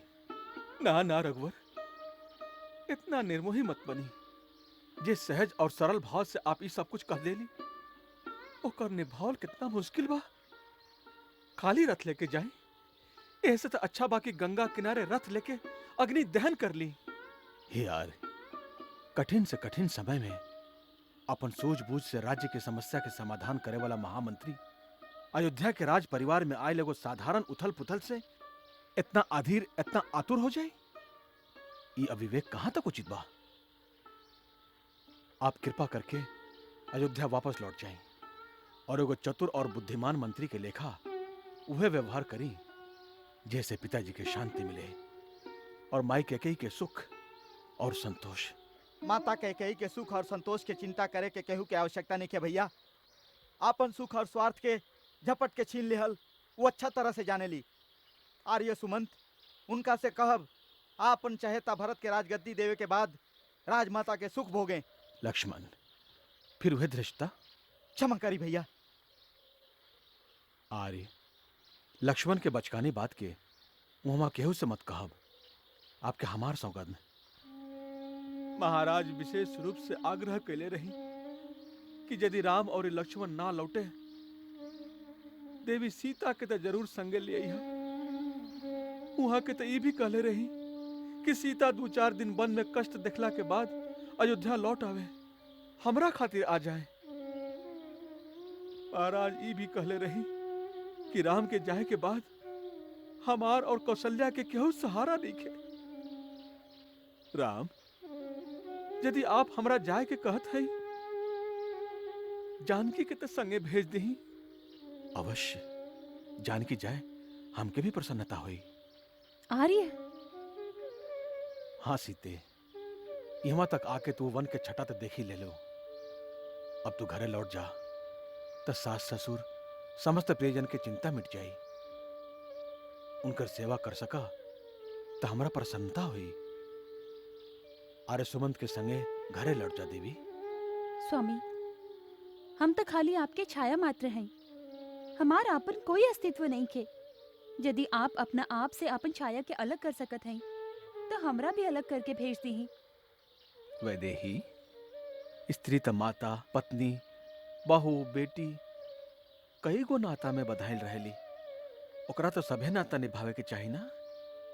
आर्य, आप भी हमार पिता के समान पूज्य हैं। आपके जवाब दे रहल हैं, एकरा खातिर क्षमा करी। स्त्री के सगरे नाता, सगरे संबंध के एक ही आधार बा, ओकर स्वामी। इहे सीख हमरा माई से मिलल बा। इहे शिक्षा पूज्य सासू जी भी देके हमरा पति के संगे भेजले बाड़ी कि दुख में भी ओही तरह पति के साथ दी है जैसे सुख में देलू है। अरे सुमंत, आपके सीता के संग लौटा के ले जाए के विचार भी त्याग ही के पड़ी। अब आप रथ के लेके प्रस्थान कर जाएं। जी हाँ आर्य सुमंत, जब तक आप रथ लेके ना लौटब, देवी कैकेयी यही शंका में बेचैन रही हैं कि कहीं हम लोगन फिर से अयोध्या वापस न लौट आएं। अरे सुमंत, आपके देख के माई कैकेयी के विश्वास हो जाई कि राम वन खातिर गईले हैं, अन्यथा पिता के प्रति मिथ्यावादी होवे के संदेह करत रही हैं। अब आप और देरी मत करी, जल्दी अयोध्या लौट जाई। जैसन प्रभु की इच्छा होनी बलवान है। सरकार, सरकार, सरकार, गंगा पार करे के खातिर नाव के प्रबंध हो गइल बा। चली आई सरकार। ठीक बा। अच्छा तात।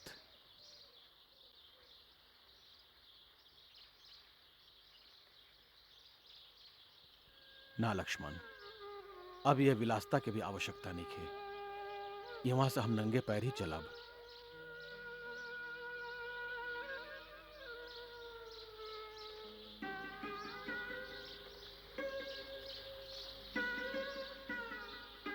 ई का सरकार, जंगल के रास्ता से आप ठीक से परिचित नहीं थी प्रभु। कदम कदम पर कंकड़ पत्थर, डगर डगर, झाड़ झंखाड़ कांटा, ई कोमल चरण कैसे सहन करी हैं? ओकर चिंता मत कर तू मित्र। बचपन में ही एकरा खातिर गुरुदेव हमरा के तैयार कर देले रही। सरकार, सरकार, गंगा पार करे के खातिर नाव के प्रबंध हो गइल बा। चली आई सरकार। ठीक बा। अच्छा तात।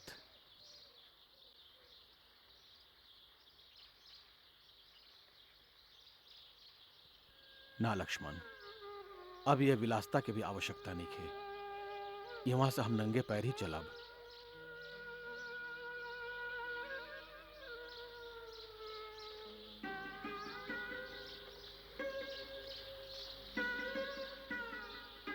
ई का सरकार, जंगल के रास्ता से आप ठीक से परिचित नहीं थी प्रभु। कदम कदम पर कंकड़ पत्थर, डगर डगर, झाड़ झंखाड़ कांटा, ई कोमल चरण कैसे सहन करी हैं? ओकर चिंता मत कर तू मित्र। बचपन में ही एकरा खातिर गुरुदेव हमरा के तैयार कर देले रही। गुरुदेव त्रिकालदर्शी हैं। वहां के जानत रही कि का होखे वाला बा। जानत रहले तो फिर रोक ना सकत रहले का? केहू ना रोक सके मित्र। कर्म के गति बहुत विचित्र बा। स्वयं भगवान भी ओकरा में बंधाइल बाड़न। आवत चला। प्रणाम आर्य सुमंत। जौन प्रभु की इच्छा, स्वयं आप भगवान हैं। विदा रघुराई। बन के कांटा आपके खातिर फूल बन जास। आपके कीर्ति के सूरज कबो अस्त ना होखे। चला।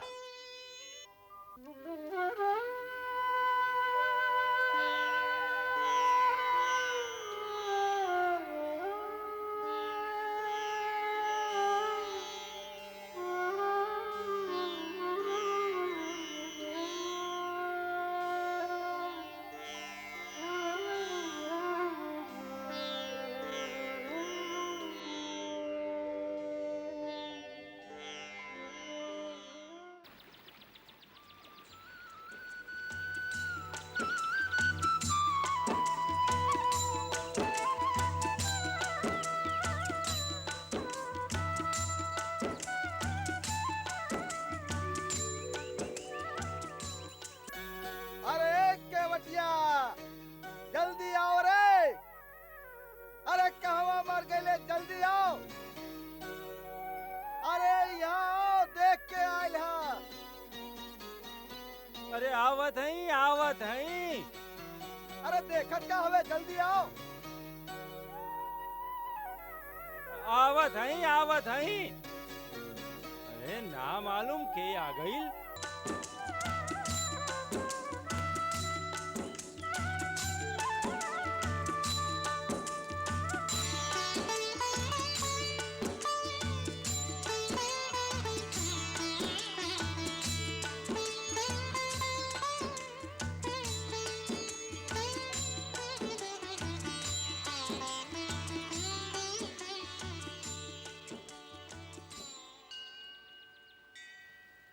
विष्णुपाद प्रसूतासी वैष्णवी नाम धारिणी पाहिमाम सर्वतो रक्षेत गंगा त्रिपथगामिनी।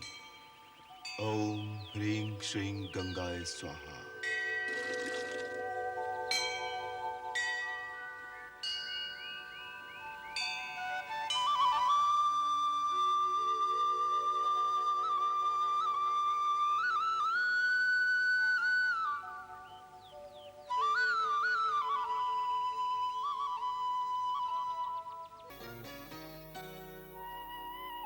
अब कब तक हमरा खातिर दौड़ भाग करत रहबा मित्र? हम लोगन के विदा दा और कष्ट मत करा। कष्ट कष्ट तो हमके आपके ही कष्ट वाली बात सुन के हो रहल बा। कृपा निधान, थोड़ी का दिन अपना संगे रह दी, हमरो मान बढ़ जाई। और महाराज, घना जंगल में रास्ता उखड़ खाबड़ हो खेला। आप तो पहला बेर वन में आयल हैं, रास्ता भी नहीं की जानत। और हम तो रास्ता के जानकार ही। का सोचत हई महाराज, हमके साथ रहे दी। आप जब भी हमके आज्ञा देव, हम उहवे से वापस लौट जाइब आपके सौगंध। आ गईली सरकार, आज्ञा करी सरकार। अरे केवट, देख तोहार नाव में बैठे खातिर के आयल बा। अयोध्या के राजा राम, भैया लक्ष्मण और मैया सीता देवी। गंगा पार उतार दा हम लोगन के। ते ई हवन राजा रामचंद्र, तोहार जय जयकार बनल रहे भैया। जय हो लक्ष्मण भैया, जय हो सीता मैया, जय हो। भैया केवट, अपन नाव के थोड़ा किनारा पर लगा दा, जैसे देवी सीता ओह पर आसानी से चढ़ सके। अरे ई कैसे हो सकत बा? काहे? ना भगवान ना, अरे आपके पार करा दी और खुदे मझधार में डूब जाई। तका तुहार नाव हम लोगन के भार ना सह सकी। अरे भार तब सह सकी जब भी नाव रह जाई। मतलब हम समझ ली ना। ऐसन नादान मत बनी कृपा निधान। ई चरणन के बखान हमहू सुन ले हई। यही चरणन के धूरी से पत्थर के सिला सुंदर नारी बन गईली। यही चरणन के जादू टोना से हमरा काठ के नाव ना मालूम का से का बन जाए। बाकी एक बार नाव गईल तो केवट के हो गईल जय गंगा मैया के। ना भगवान ना, हम आपके नाव पर ना बैठाई। तो फिर हम गंगा पार कैसे करब? एकर एक के उपाय बा। का? यदि यह चरणन के धूरी में जादू बा, तो पहले हम आपके चरण पखारब, खूब मल मल के चरण धूरी धोब, फिर उ चरण धूरी वाला पानी पी के देखब। यदि हमके ओकर जादू टोना से कुछ ना भइल तो नाव पर पैर रखे दे, बस।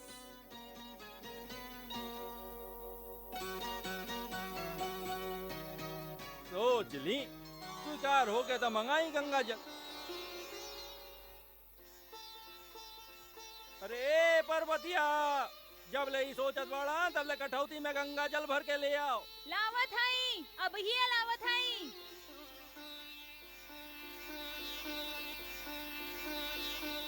भाई, हमरा पर शंका मत करा। हमरा पास कौनो जादू टोना नहीं खे। हम तो तोहरे तरह एगो साधारण आदमी हई।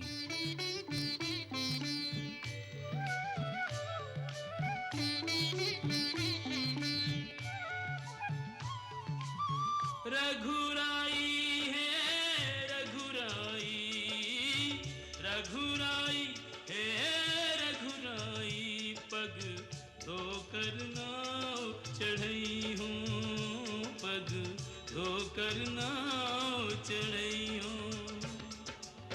बिन पग धोए सुन मोर राजा, बिन पग धोए सुन दाता नहीं गंगा पार कर रही हूँ। पग धोकर नाव चढ़ई हूँ, पग धोकर नाव चढ़ई हूँ।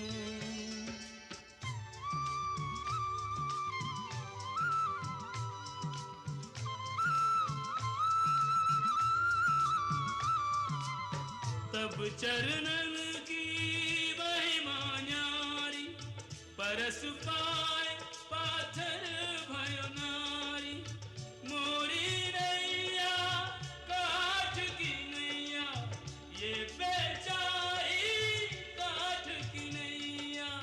सगरे कुटुंब की पालनहारी, यही सगरे कुटुंब की पालनहारी। नौका से ये नार भई तो, नौका से ये नार भई तो, कित जई हूँ कहा खई हूँ। नहीं यो नहीं नाव चढ़ई हूँ, पग धोकर नाव चढ़ई हूँ।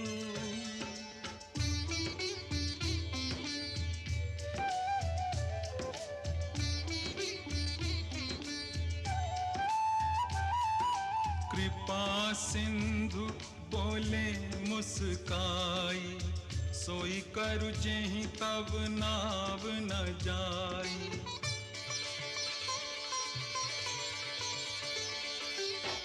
वे ज्ञानु जल पाए पखारू, होत विलंब उतारहि पारू। अति आनंद उमगी अनुरागा, चरण सरोज पखारन लागा।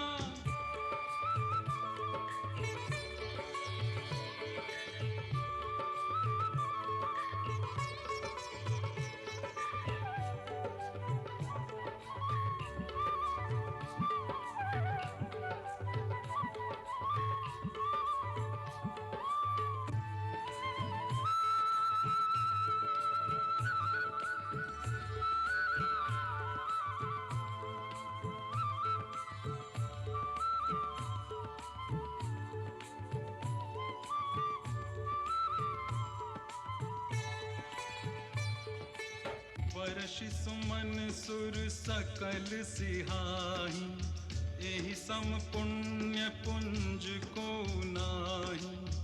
एहि सम पुण्य पुंज को नाही। चरणामृत के पान किए ते, चरणामृत के पान किए ते, कछुक भरोसा पई हूँ।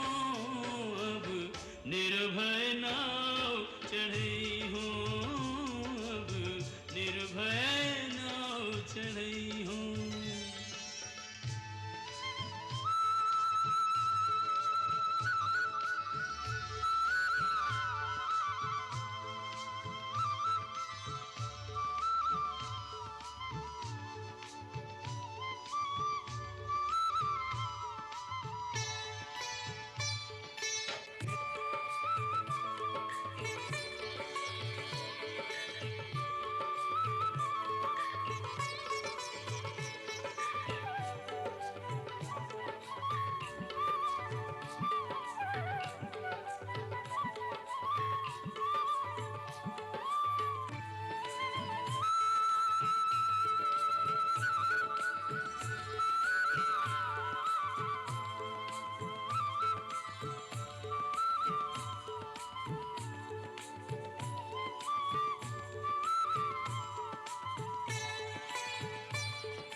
हे भगवती गंगा, आपके दर्शन करके हमार मनोरथ सफल हो गई।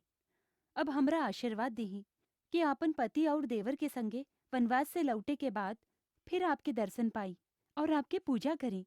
हमारी मनोकामना पूरा करब हे गंगा मैया।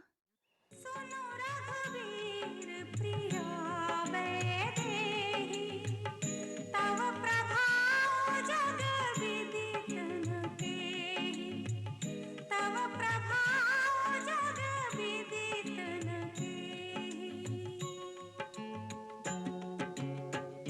लोकप होहि बिलोकत तोरे, लोकप होहि बिलोकत तोरे, तोहि सेवहि सब सिद्धि कर जोरे।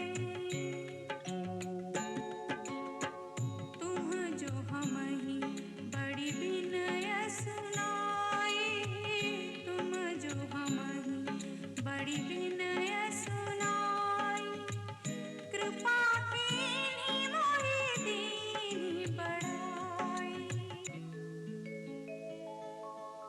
प्राणनाथ देवर सहित कुशल कोसला आई, पूजी सब मन कामना, सुज सुरहि जग छाई।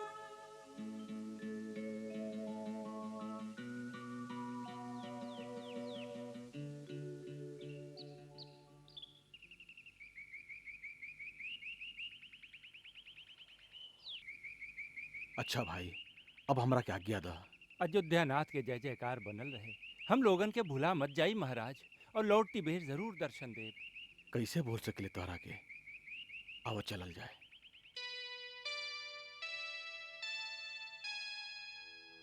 भगति में डूबो बावरो के वट, प्रभु पग धूलि लगावत माथा। दीन दयालु दयानिधि चल दिए,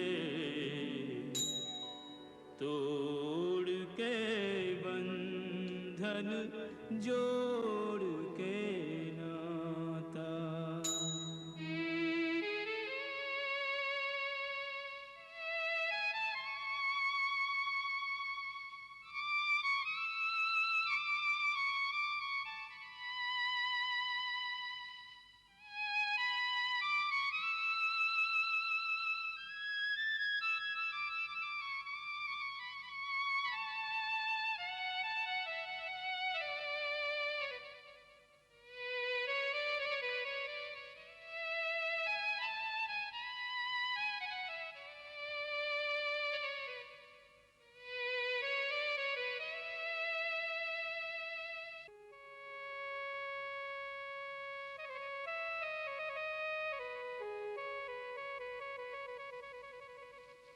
रैन कटी आकाश के नीचे,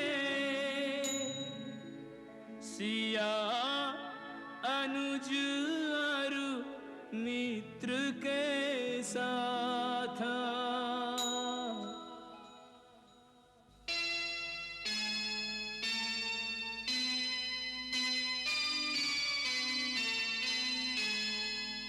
प्रात समय उठ तीरथ राज, प्रयाग की ओर चले रघुनाथ। प्रयाग की ओर चले रघुनाथ।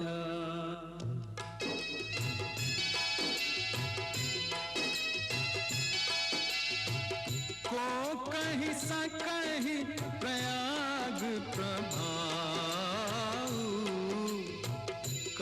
पुष्पुंज कुंजर मृगराऊ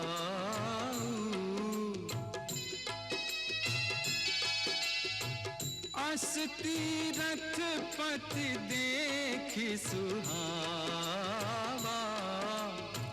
सुख सागर रघुवर सुख पावा सुख सागर रघुवर सुख पावा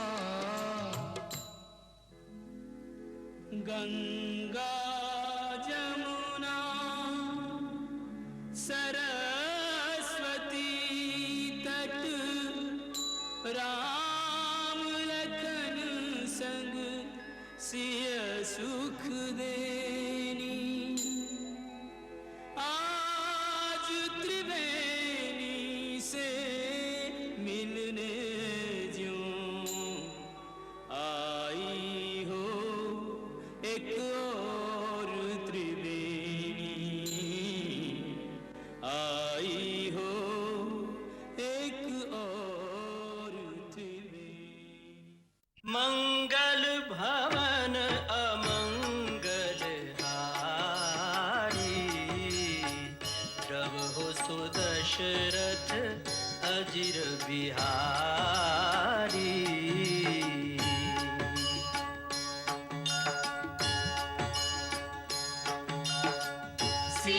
सीताराम चरित अति पावन मधुर सरस अरु अति मन भावन